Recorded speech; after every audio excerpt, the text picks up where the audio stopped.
Hello everyone. Today we will be writing a simple program to do a game.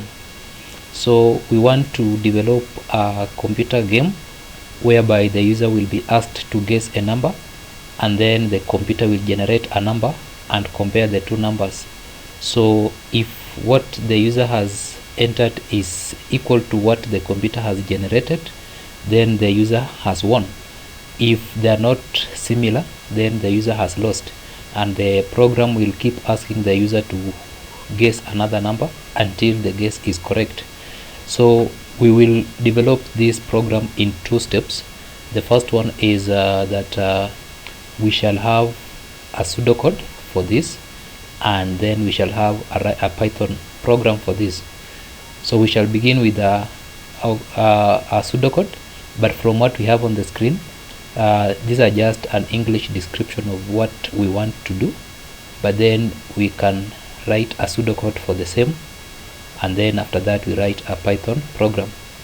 A pseudocode is an example of an algorithm that is structured and is closer to a programming language. So we will go to the pseudocode to write the algorithm so that we understand how the pseudocode is structured. So from here we begin by initializing variables and generating the random number.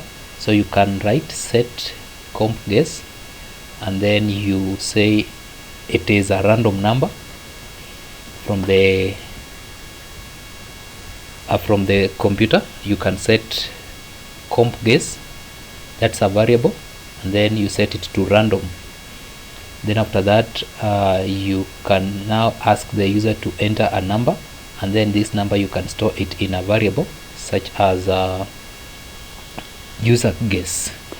So you can have a variable user guess, then you get it from the user or from the keyboard. So you can write user guess,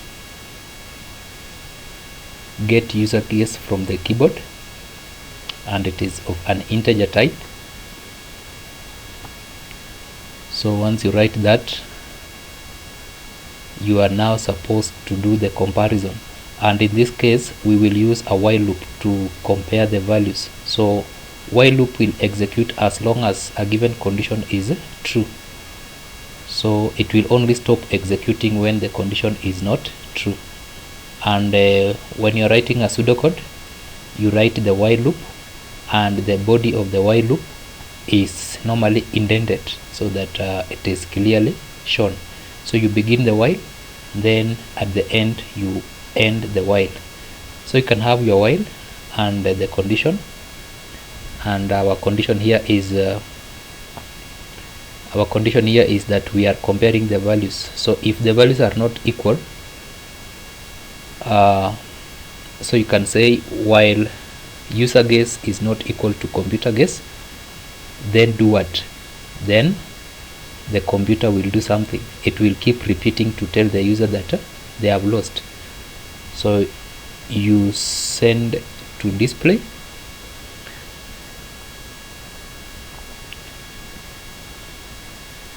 so that is the condition.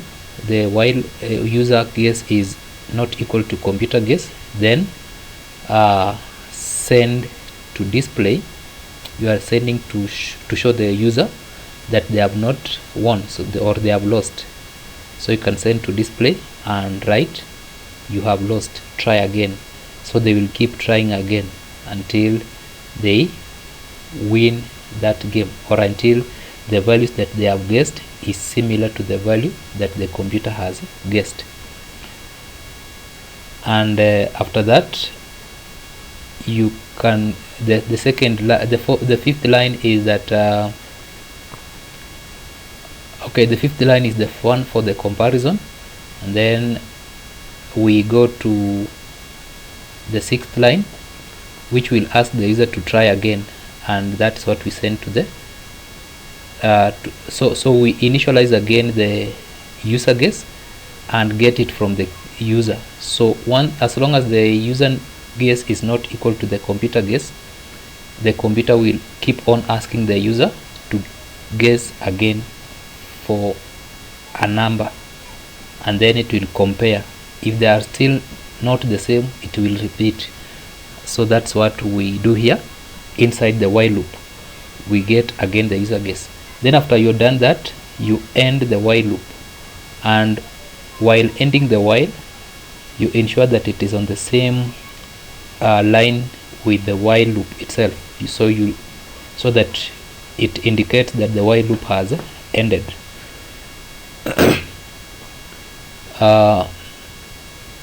So once you end the while loop, you only end the while loop when the program is when the guess that the user has entered is similar to what the computer has generated, and therefore you can tell the user that they have won. So you can send to display and print you have won.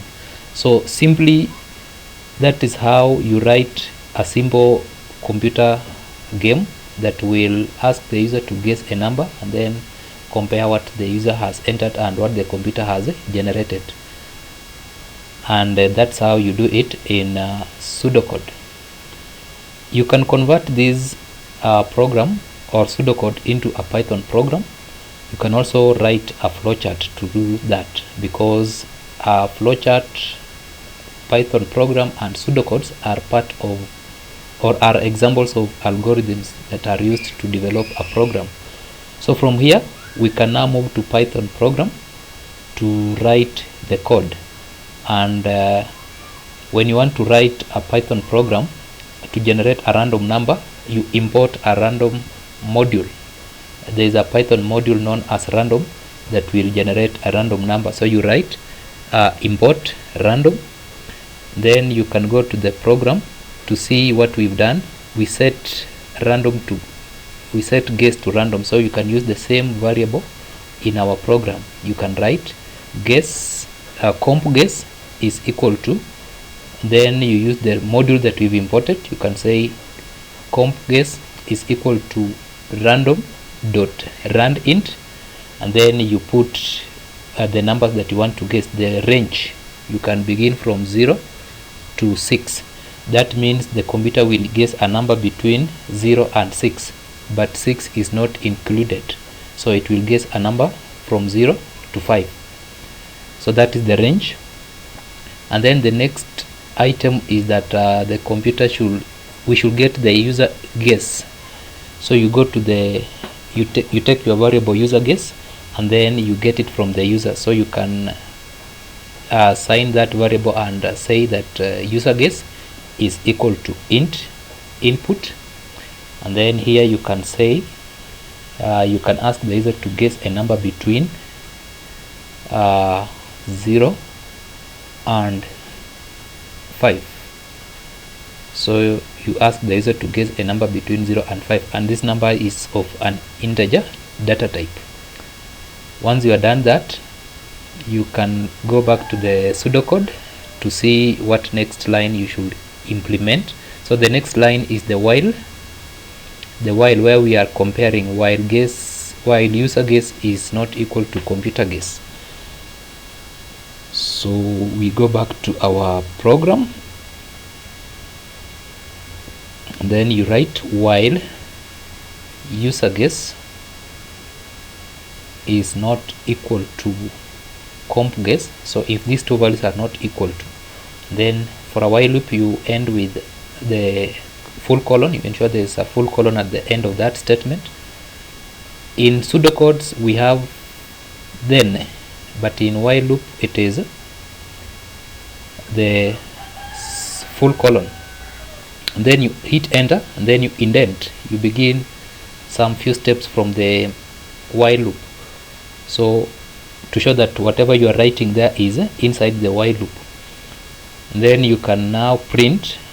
In our pseudocode we had send to display that you've lost, then you try again. In this case you can print and tell the user you got it wrong. You can write you got it wrong, then you can tell them to try again. So that's how you do the pseudocode. Then you can now because we want the user to enter again the number, you can get the user guess again from the keyboard. So you can write user guess is int input, so it will capture the input from the keyboard from the user. And then at this moment we can terminate our while loop, and then if the condition is false, we get out of the while loop and the user has won. So you can print you won, just as simple as that. So that program will keep asking the user to enter a value and comparing the value with what the computer has generated, and if the values are the same, the user wins. If the values are different, the user loses. You can see when we run the program and enter some values, you can see, and if I can guess 3, I guess different values, it tells me I've lost, try again, I've lost, try again. So until I guess the correct number, it is when it will display to me that I have won. So you see all the values that I've guessed, it is still now when I guess 0, it tells me I have won. So the computer had generated the value 0 to show now that I've guessed the correct answer that is similar to what the computer had generated. It now prints you won. So basically that's how you can work around that kind of a program. So you can modify this program so that it keeps track of how many trials that we've entered before getting the correct answer.